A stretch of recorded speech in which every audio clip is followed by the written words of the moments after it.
Welcome to episode 92. Hey, this is John Lee Dumas of EO Fire, and you're listening to Who Did That Voice, where we take an in-depth look at voiceovers. Ready to take a vacay, but you just don't have the time to plan? Let the agents at 3D Travel Company pamper you and take care of all the little details. Find us at www.whodidthatvoice.co and click the Book Now button on the left-hand side. For a limited time, Who Did That Voice listeners can receive a Disney gift card for qualifying Disney and Universal trips, booked and traveled by 2017. Hurry and book today so you can travel away. Welcome to Who Did That Voice, the show where we take an in-depth look at voiceover. And now, here's your host, Trenton Larkin. Hey everyone, just wanted to let you know we have launched a Patreon page. You can find us at www.patreon.com/whodidthatvoice. What is Patreon, you say? Well, it's a lot like a Kickstarter or Indiegogo campaign that allows you to help support us on a monthly basis. For as little as $1 a month, you can help support the show and earn amazing perks. Help us out today and join the Who Did That Voice family in a new way. Hello everyone and welcome back to the show. Today's special guest is a wife, a mom, and an actress. And she is also the daughter of Chris Latta. That's correct. A lot of you may know him as Chris Latta, but it's actually pronounced Chris Latta, who is best known for his roles as Starscream and Cobra Commander. Here are some clips. My time will come, Megatron. Never! Your knowledge is only overshadowed by your stupidity, Starscream. Please, don't fire! I was wrong. I shouldn't have done it. Please, don't shoot!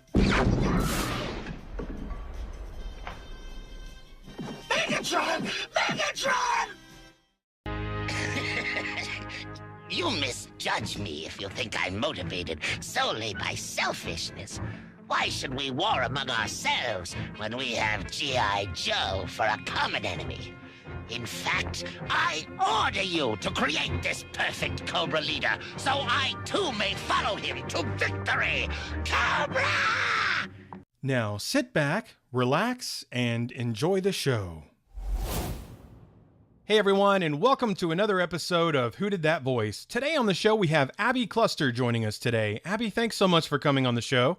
Yeah, absolutely. Thank you for having me. Hey, it is my pleasure.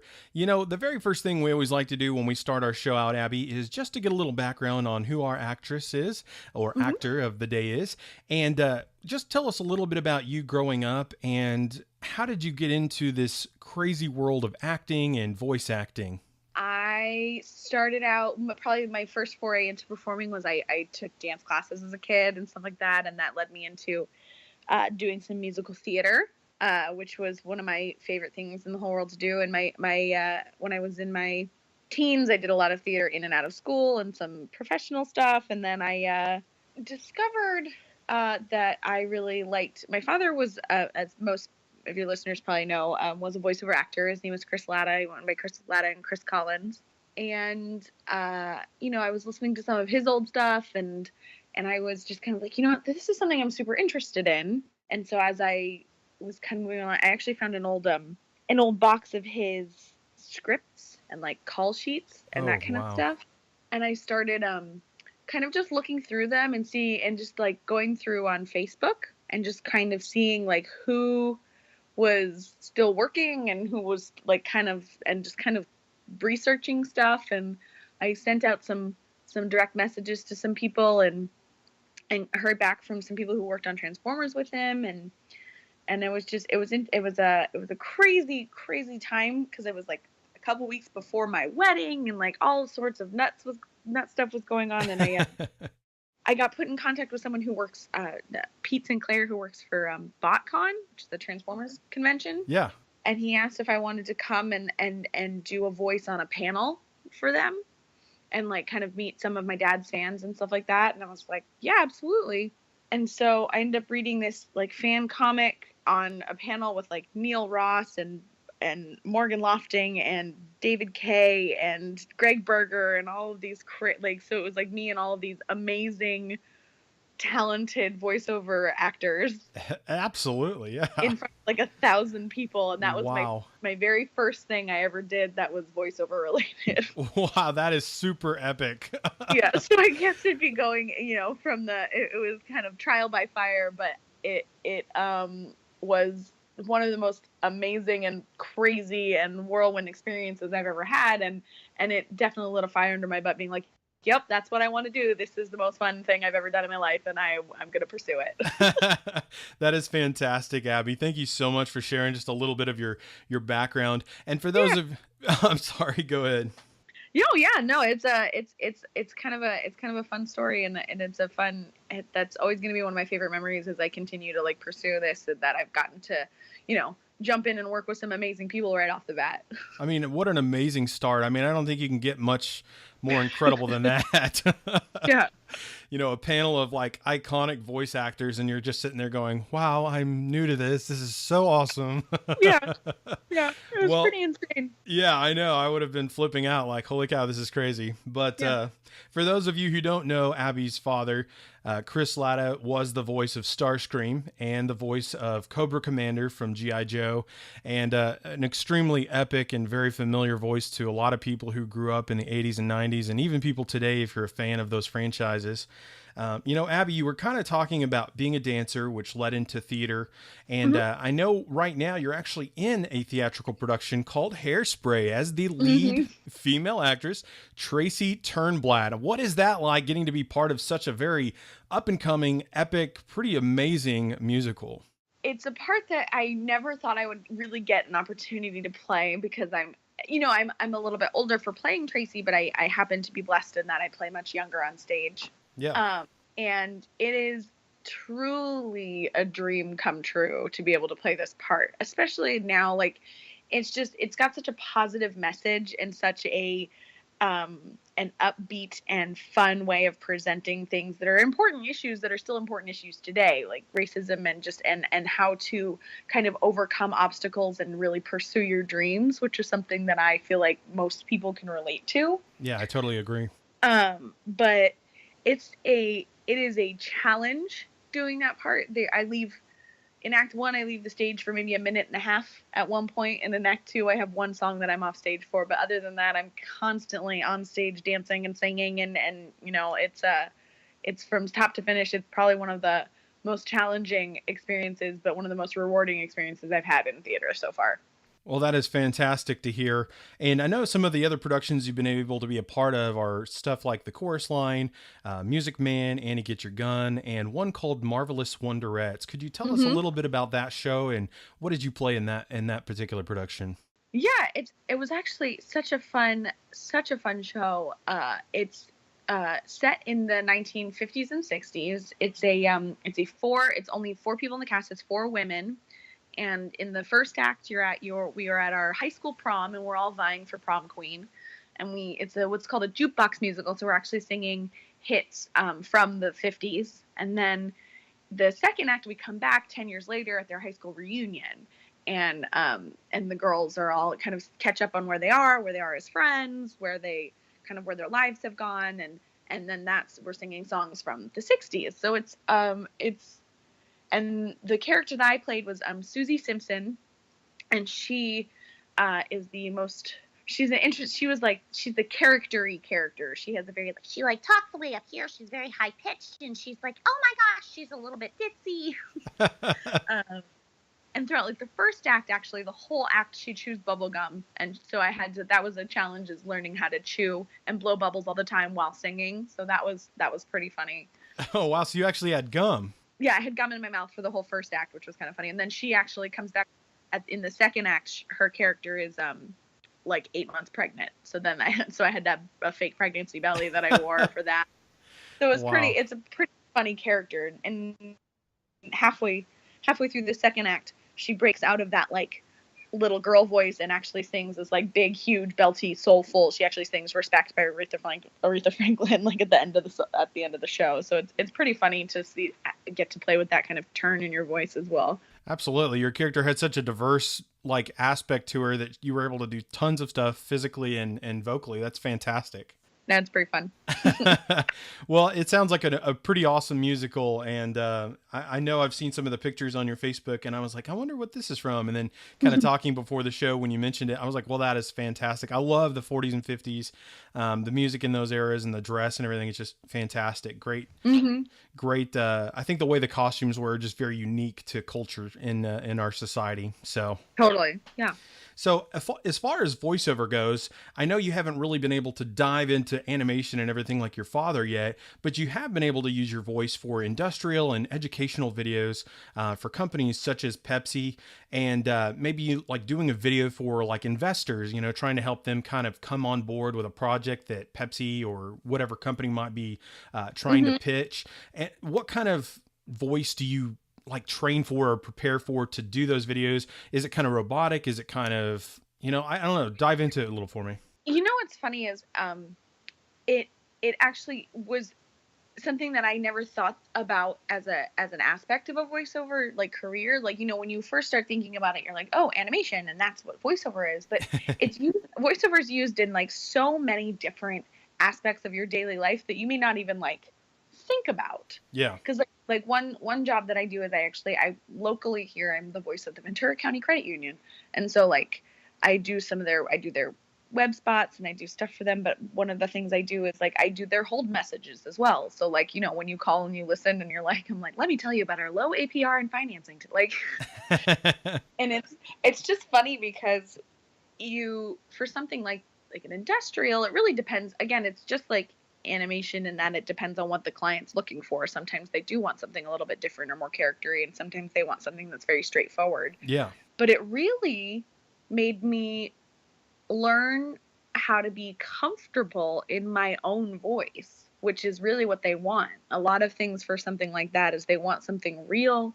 They want someone who's sounds trustworthy and honest and not fake and not showy and not salesperson-y. Yeah.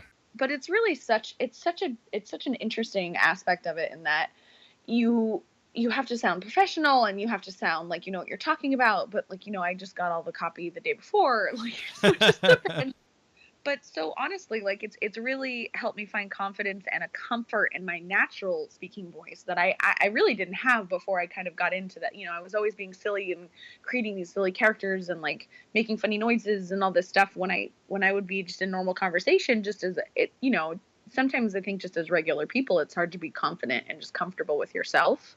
Absolutely. And so that aspect of working in that part of the voiceover industry has really made me feel just more confident in my everyday speaking and not feeling like I have to put on a character all the time.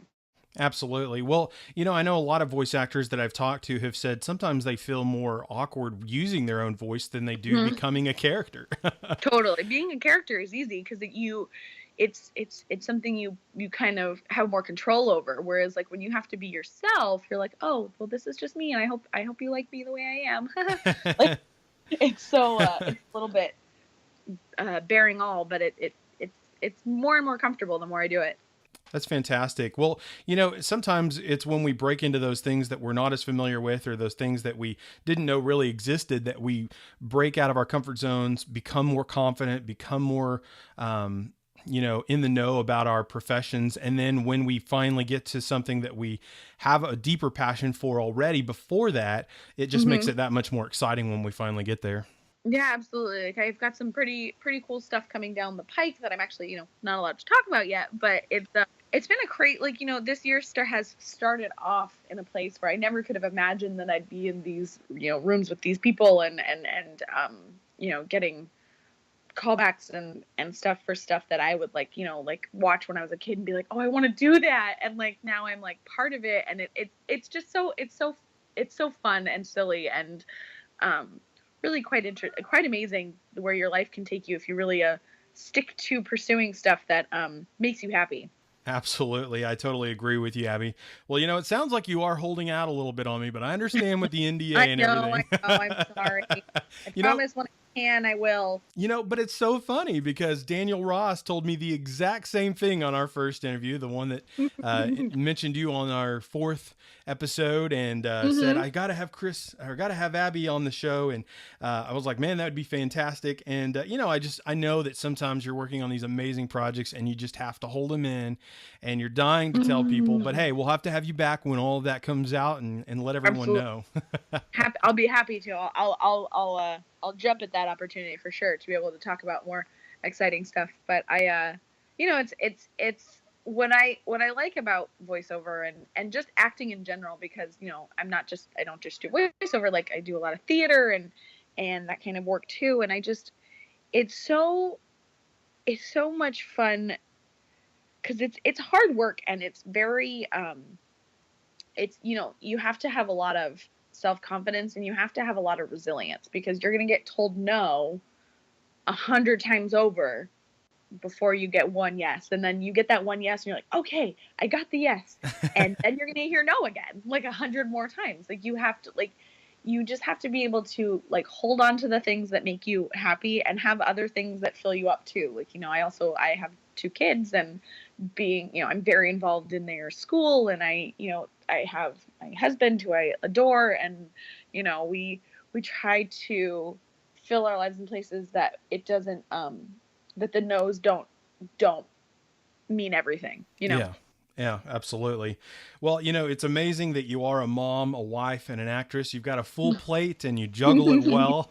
But, you know, it's got to be a lot of fun to be, you know, not just an actress, but a mom and a wife, and, you know, to have those little kiddos that you have. And, you know, I know being a mom is one of the biggest joys most women would say they have in their lives as well, you know? Absolutely. And it's so funny seeing, like, my oldest is 5, and I have to try my hardest not to, like, when he loves fiddling with, he has all the, you know, action figures and all this stuff, and he very silly, and he makes silly voices and makes loud noises and all this stuff, and part of me is like, ugh, be quiet. And then I'm like, wait, no, like, this is, like, you get paid to do that, like, you need to let him be silly to do, like, it's, you know, like, Rob, you know, I mentioned, I don't know if I mentioned before, but, like, you know, I used to help work on when Rob Paulson was doing his live podcast out of the Improv for Talkin' Tunes. Like, I would help him work on that show, and so I got to be a fly on the wall there and listen to all these amazing guests and all the stuff that he would have on the show. And you know, I got to do an episode of his podcast as well with a couple other younger up and coming actors and stuff. But he, you know, he always says he's getting paid to do the stuff he used to get in trouble to do when he was a kid, and it's not wrong. Like, and so, like, part of me is like, sometimes I'm like, oh, just be quiet. And I'm like, wait, no, like, I think of that every single time I want to, you know, squash the noise. And then I'm like, wait, but this is, you know, this could lead, who knows, this could lead to an outstanding career one day if I let you keep playing in that silly voice for the next 2 hours. Who knows what it could be. Absolutely. Make it a 3rd generation voice actor. Right, exactly. Yeah, totally. Like, you know, like, and he's quite the character. So I would think it would be hard pressed to keep him away from it, I think. Well, I believe your son and you went to Trolls, and when you came home, you ended up doing your hair like a troll.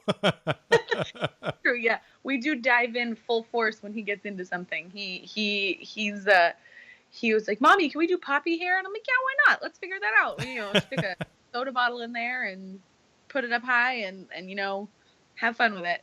Yeah, I saw that picture on Facebook and I laughed so hard. I like, that is so awesome. Yeah. What's the point in having kids if you don't get to play with them sometimes, you know? Oh, I totally agree. I am totally looking forward to the day my wife and I have some children, because I've always longed to be a father. So it's quite the journey and a lot of work, but it's the most fun. You know, I literally get to just play all day, whether it's voiceover or, you know, on the floor with my actual children. Like, you just, you know, if you get to play every day in your life, then you're not doing anything too hard. It sounds like it. Well, you know, Abby, speaking of fathers, let's talk about Chris, your father, a little bit. Yeah, absolutely. What was it like being a part of that family with Chris? I mean, I know he was such a warm-hearted man from what I've heard, and a comedian, and he's done some amazing voices, but what was it like actually being the daughter of Chris Collins? You know, he had passed away when I was about 8. Okay. But he was a force to be reckoned with for sure. He was a big man in stature, a big man in voice, and a big man in personality. But he was, first and foremost, he was our dad, and he was silly and fun and playful. And he was gone a lot because he would go on tour he would go on comedy tours and stuff like that. One of my favorite stories about him was when I was, I must have been probably 6. He was the assistant coach of my baseball team because I played baseball when I was a kid. I was the only girl on my team. I refused to play softball. I wanted to play baseball. So I was the only girl on my baseball team. He was our assistant coach, and he would occasionally yell at us as Cobra Commander or Starscream, and the kids would their jaws would drop and just be like, what? So that was always a fun parlor trick or whatever, just to get, he used to love to see the looks on kids, especially, faces when they would hear one of their favorite characters just come out of a person. He did a lot of he would, do phone calls for kids who were in hospitals and that kind of stuff. I always thought was really cool. Just, he was a warm-hearted and giving person. And, I feel very lucky to have had him as my, had that kind of joy in my house when I was a kid. He was fun and silly and, maybe to the chagrin of my mother, sometimes a little bit of a character and a goofball. Couldn't take anything too seriously, but you can't take life too seriously. You'll never get out alive. Yeah. I think your father and I would have gotten along really well. He sounds like the kind of characteristics that I have. And I think from what I've heard and from hearing your stories and having those confirmed, I think he was one heck of a guy. And I wish I would have had the opportunity to get to know him. But the best way I can do that now is to learn a little bit from you. But, I see your dad out there on the field coaching, and the other team is running to their bases. And all your dad does is scream, "Decepticons, attack!" And the kids are just freaking out. Like, what's going on? Yeah, it's pretty something funny. Like that. It's just he was a larger than life human being, and he lived his life hard and full. So it was I feel very lucky to call him my dad. Well, I think that is extremely special to hear, Abby. And, living life hard and full is how we should all live our lives, because life is extremely precious, and we should always get the most out of life as much as possible, I think. So. Yeah, absolutely. What's the point if you're not working at it and living it up? Absolutely. So for you, when your dad was playing Starscream and Cobra Commander, what was it like for you knowing that was your dad? I mean, did kids ask you about it at school, or how did that go?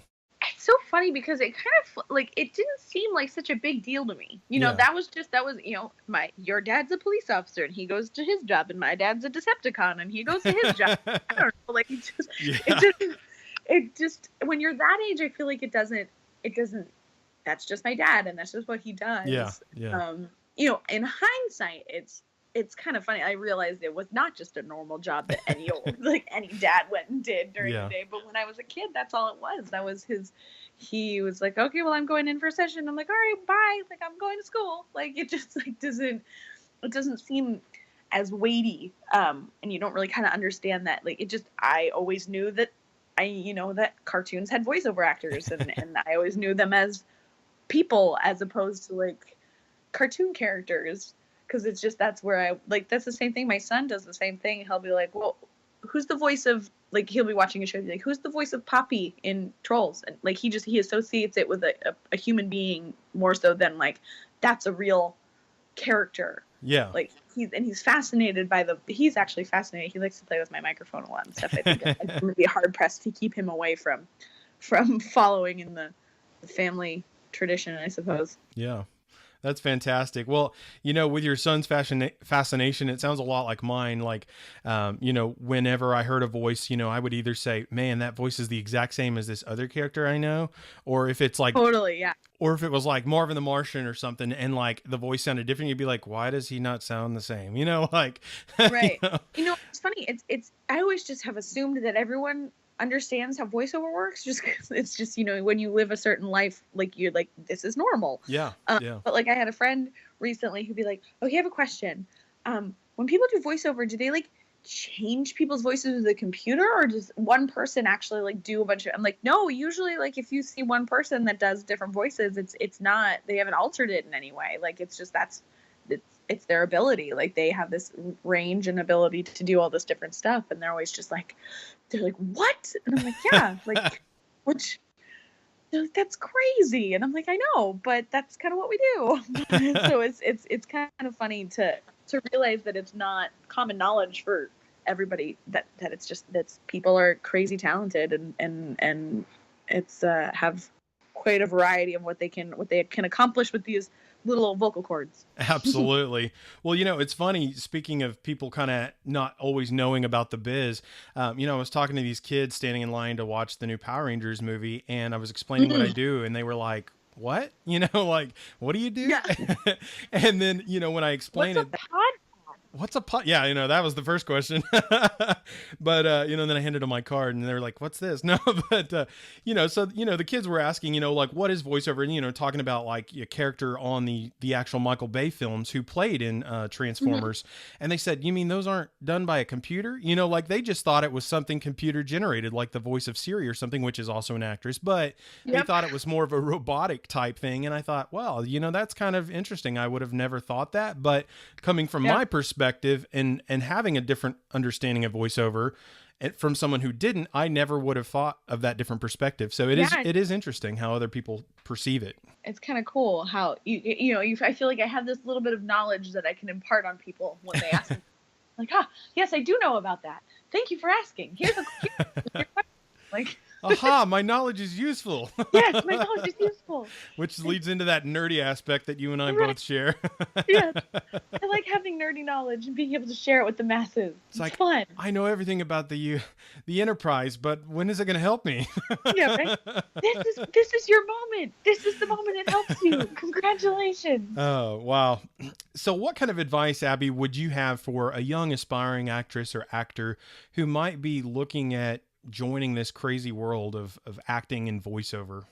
My biggest thing is, if you wake up every day and you can't think or you can't do anything but that, then pursue it, because it's not an easy job and it's not an easy road. But if it's what lights your fire and it's what gets you happy and moving and passionate about your life, then go for it.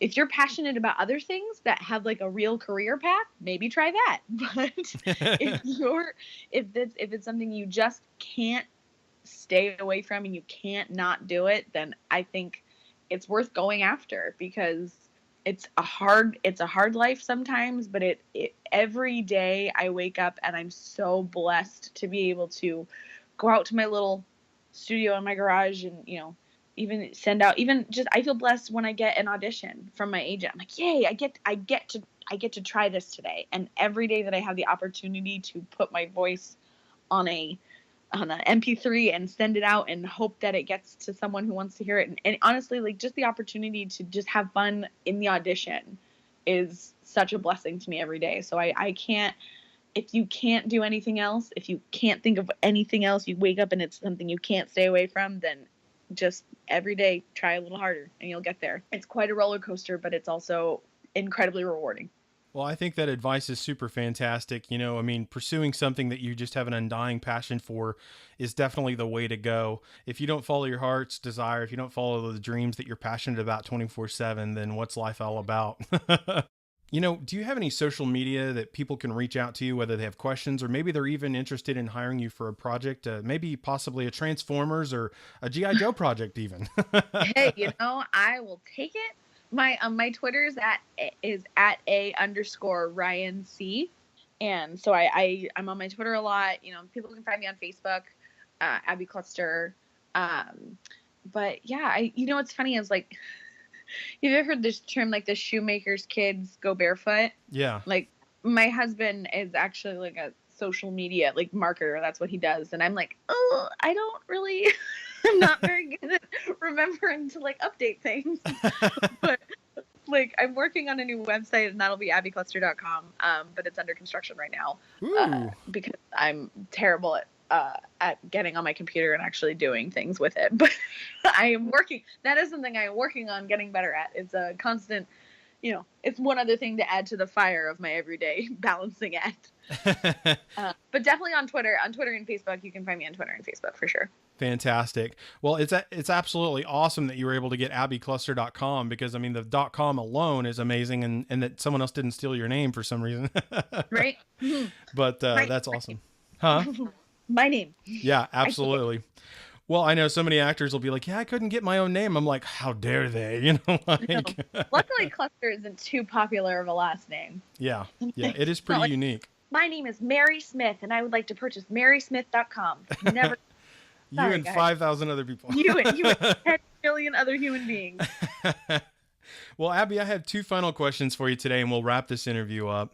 The first of the 2 is, what was your favorite cartoon or cartoon character from growing up, and why? Oh man, that's hard. Oh man, one of my favorite show growing up probably was Animaniacs. So every day that I get to say that I'm friends with Rob Paulson actually makes my brain explode. But Animaniacs, and I really like Dot on Animaniacs. Trust McNeil. Oh God, she's just a goddess, and she's just a gift to women who kick ass, honestly. Like she just she's a legend. She's a legend, and I've been blessed to have the opportunity to meet with her and talk with her, and she's such an incredibly kind person. That's really what she is at her core. But I would have to say Dot from Animaniacs. She's a huge, and then my other thing is I am a diehard Minnie Mouse fan. I'm a diehard Minnie Mouse fan, and I love all the work that Rusy's done with that character, Rusy Taylor, who I haven't had the opportunity to meet, but if I ever did, that would be people are like, oh, this person, I don't think I could talk. I think that I'm so incredibly starstruck if I had the opportunity to meet her that I might pass out. You should ask Daniel Ross to give you the hookup with Rusy. I've thought about it, but I literally would be like, you know what? I think I'd die. I think I'd pass out. I feel like I would totally make a fool out of myself, and I'd just be like, and everyone has that one person that if they had the opportunity to meet them, they might not survive. And I'm a diehard Minnie Mouse fan. That is too cute. The last question I have for you today, Abby, is what is the legacy that you want to leave behind? Be kind and work hard. That's it. I think be kind and work hard are I think, unfortunately, I guess some days it feels like not everyone feels that way, but I feel like being kind to people and working hard every day is really all you can do to have a full life. Absolutely. I think that's fantastic, Abby. It's simple, but it's so powerful at the same time. Yeah. I have one quick thing I wanted to say. When you were talking about how Rob Paulson made your mind explode, knowing that you know him and the Animaniacs is one of your favorites, I was thinking about those commercials in the 80s and 90s where the kids would eat those sour candies and the top of their head would literally explode because it was so sour. The Warheads, right? That's it. That's the ones. Yeah. And it was around the era of Animaniacs. And so I was just flashing back to my childhood when you said that. I was like, little me, and I was watching the TV on the big old school TV that wasn't a flat screen. Right, the one that sat on the floor and not on the wall. Yeah, on Saturday morning cartoons, because that's all we got, kids. Heck yeah. Now you can watch cartoons. I go on Netflix and I'm like, see my kid, and he's like, can we watch this episode of this show? And I'm like, you don't know how good you have it. Old you. I'm like, yeah, sure, we can watch whatever episode of whatever show you want, because it's just right here at the internet. You can just sit down and binge watch Animaniacs now. Exactly. What's funny is my kid loves Animaniacs. That's one of my favorite things about being a parent, is getting to go back and watch all the shows that I watched when I was a kid, and get to see my kid watch them, because that's just too fun. But it turns you back into a kid while you're watching with your kid. I know. It's so cool. Because I do it with my nieces and nephews and little brothers and sisters, because I'm one of 5 kids, so I know how it is. It's magical. Pretty awesome. Well, Abby, I cannot thank you enough for your valuable time. It has been an absolute honor and pleasure having you on the show today. Would you please just do me the honor of closing out today's episode? Absolutely. You've been listening to Who Did That Voice, and I'm Abby Cluster, and I thank you for listening to my story. Well, everyone, I sure hope you enjoyed today's episode with Abby Cluster and this tribute to Chris Latta. And if you did, please find me on Facebook, Twitter, or Instagram by searching Who Did That Voice. I would love to hear from you. You know, a question you might ask yourself is, where can I listen to Who Did That Voice? That's an excellent question. You can hear us on iTunes, Stitcher Radio, TuneIn Radio, YouTube, and our website at www.whodidthatvoice.co. Click the Episodes tab and listen away. Well, everyone, that's all the time we have for this episode. Join us next time for our special guest, Lila Berzins. You won't want to miss this episode. Hey, do you ask yourself who did that voice? Well, if you do, go to our website, www.whodidthatvoice.co, and click on the Episodes tab. Choose an actor, pick their name, and see pictures from the different characters they've voiced in their career. Thank you for joining us today. We'll see you next time for more discoveries on Who Did That Voice.